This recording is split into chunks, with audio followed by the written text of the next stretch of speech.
बन सकेगा और हम लोग फिक्रमंद रहते हैं। मंदिर बाबू है दोनों हमारे भांजा मामू क्या होगा, कुछ हम लोग जीत पाएंगे, लोग ऐसे कहते हैं वैसे कहते हैं। मैंने कहा मुझे कोचा धामन की मिट्टी पर यकीन है कि कोचा धामन के लोगों ने हमेशा बेहतरीन फैसला किया है, आपने बेहतरीन फैसला किया है।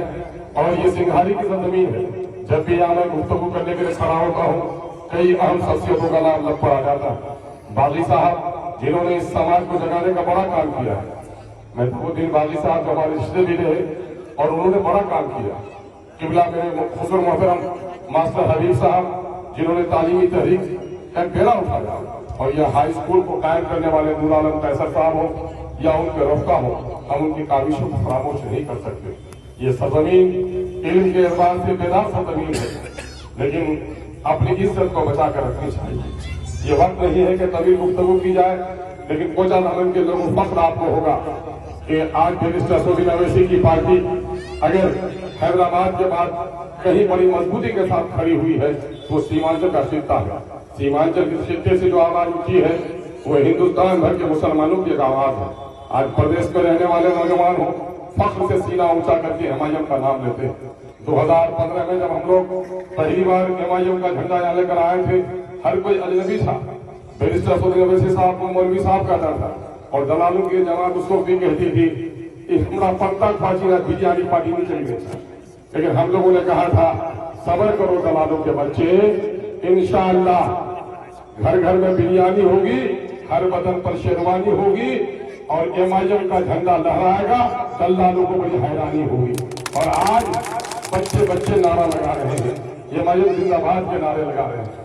और आबाद असेंबली में एमआईएम के हमारे कई रुफका चले गए थे, हाजी साहब लौट कर आए हैं, असफी भाई हम उसका इस्तेमाल करते हैं। लेकिन आपने देखा होगा उस आंधी और तूफान में भी एमआईएम का झंडा लेकर हम लोगों ने जिस तरह से असेंबली के दरमियान अपनी आवाज बुलंद की है, वो सिर्फ अमोर वर्षा की नहीं बल्कि पूरे बिहार के मुसलमानों और मजलूमों की आवाज बनने का मौका मिला है। आपको मालूम होना चाहिए कि गरीबों की लाश को 1 लाख चंदा करके कहीं से मंगवा लेता है, फोटो छपवाता है और लाश में मुस्कुरा कर फोटो लेता है। लगता है वो शहर में कुछ लोग कब्र खोदने वाले होते हैं, तो जब पति में मैयत होती तो आंसू बहाता है और कब्र खोदने वाला मुस्कुराता है कि आज हमारा ठिका, आज हमारा हलवा रोटी चलेगा। कुछ ऐसे ही लोग यहाँ पर 1 लाख मंगा के मुस्कुरा के फोटो ले रहे थे। लेकिन आपका बेटा सिंघारी का दामाद भी और बहुत सारे भटके हुए लोग, हमारे कुछ लोग यहाँ पर एक ही आदमी बोले हमारा साला भी है, ससुर भी है, मेहमान भी है।